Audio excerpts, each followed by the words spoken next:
Tonight, we continue to cover severe storms across the coastal empire and low country behind us. In fact, you can see the destruction that took place about 4 o'clock in Garden City. Well, the roof of the Advanced Auto Parts completely ripped off, the store demolished. We have team coverage with Tasia Reed, Sean Evans, and Elizabeth Rollins this evening. Starting with Tasia, you got to Garden City just as soon as you heard those reports of damage. What is the latest you can tell us tonight?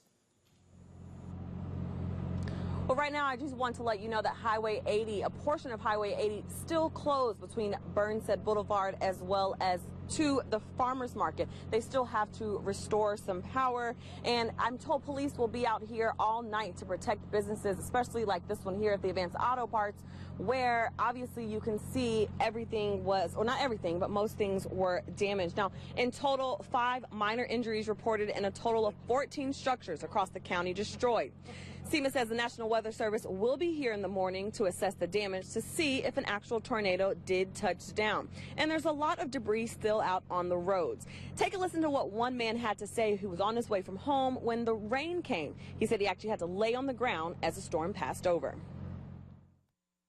Went smack over my house, and all I could do was lay down between my house and my neighbor's house, and I deliberately saw it just sound like a roaring lion, like a freight train. I mean, it was just devastating. First thing I thought, just lay down. I laid between my house and my sister's house. And I tell you, it just, you know, I thank God to be alive. One thing to note, a lot of people asking about sirens and whether they went off or not. Well, SEMA says they did not go off, and that's because at the time when this happened, we were not under any warnings or watches. Reporting live in Garden City, Tasia Reed, WTOC News. Turning now to Sean Evans, many people living and working along Highway 80 simply caught off guard, as Tasia just said. No warnings, no watches in effect at the time. The damage and debris left behind by that powerful storm is incredible. That's right. Sean Evans is joining us live now at the east end of the stretch of Highway 80, still closed, near a hard-hit truck stop.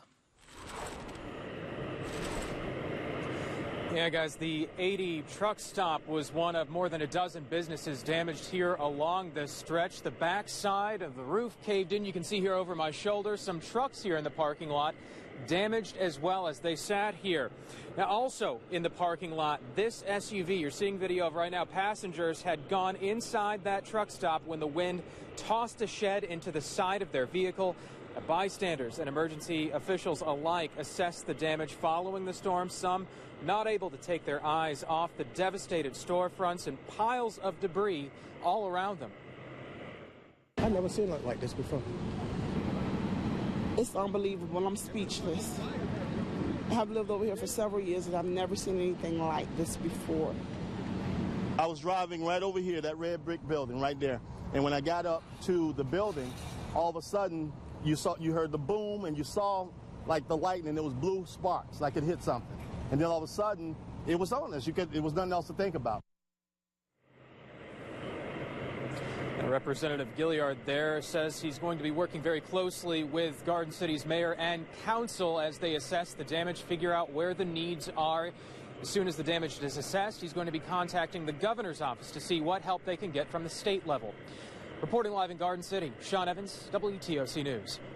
Sean, thank you for that. And taking a live look now at the Georgia Power outage map. More than 100 outages are reported throughout the Garden City area this evening. Several crews are on the scene assessing those down power lines and working to restore your electricity just as quickly as possible. Elizabeth Rollins now joining us live. Elizabeth, what are you hearing from Georgia Power tonight?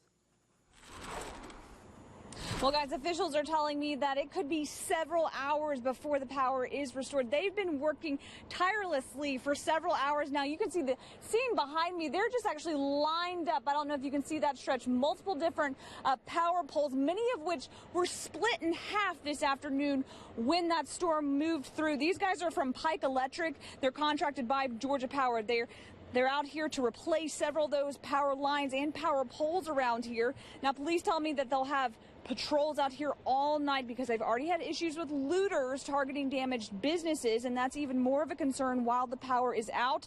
Some businesses are hoping to reopen tomorrow. I spoke to an employee who says he saw flying debris heading towards them, and that's when they ran for shelter inside. The only thing I could thing from that point is get all the customers that were outside and all the employees inside. You can see a bunch of debris flying everywhere, and thankfully we were lucky, you know, they didn't directly hit us. As soon as it got to the parking lot, it turned out that way. Now, the Red Cross does have their disaster team out here helping with the efforts. Of course, we have a long way to go. Again, the power going to be several hours before it is restored, so be patient if you're one of those folks that doesn't have power. Of course, we'll continue to follow this story for several days because there will be more recovery down the road. We're live in Garden City. Elizabeth Rollins, WTOC News. Want to show you a look now at the map of current road closures in Garden City. This is important for commuters now and in the morning from this storm damage. Highway 80 at Burnside Avenue and Chatham Parkway, Alfred Street at Highway 80, and 3rd Street at Highway 80. Travelers are asked to avoid all these areas right now, especially across Highway 80. Once we have an update from city leaders, we'll pass it along to you, so stay connected to WTOC.com in the morning before you head in your morning commute. Now, right here on WTOC.com, you can stay up to date on the damage reports. There's also a slideshow with photos sent in by all of you. You can keep sending those pictures by using pics at WTOC.com. And please be careful when you go out there trying to take pictures of damage. Continuing coverage now, our Jamie Ertl, also out in Garden City this evening, and she joins us now. Jamie, you were out in that storm all day in the storm chaser, checking everything out. Tell us what you saw then and what you're seeing now. So basically, our route, we were in Effingham County right around 5:15 during the news at 5. And so we decided to come eastbound on US Highway 80. We kind of backtracked, kind of getting ahead of the storm.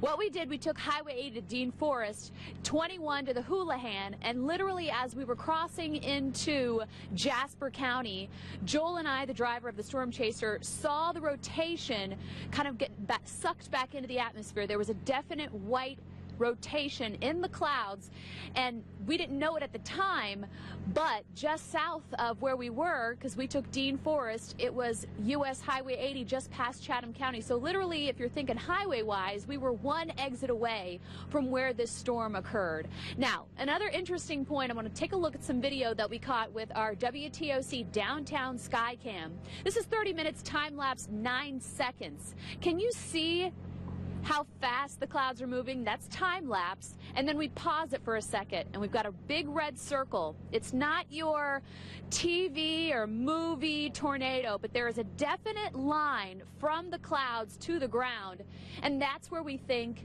the storm touched down. You could see Bay Street in the foreground, and then to the right would be the ports right in Garden City. And it didn't last very long, and then we kind of zoom over to the right where you see a little bit of rotation crossing over Hutchinson Island, but nothing confirmed or nothing reported being damaged over there. But when I drove up to the scene, I'm just going to reference this again because it speaks for itself. If you're thinking about someone dragging your feet across the floor, this is exactly, if a tornado indeed did touch down here, it just dragged across the corner of this store. And Channing, can you see the cans are still standing, the aisles are still standing? It's just amazing out here that nobody was seriously injured. Live in Garden City, First Alert meteorologist Jamie Ertl.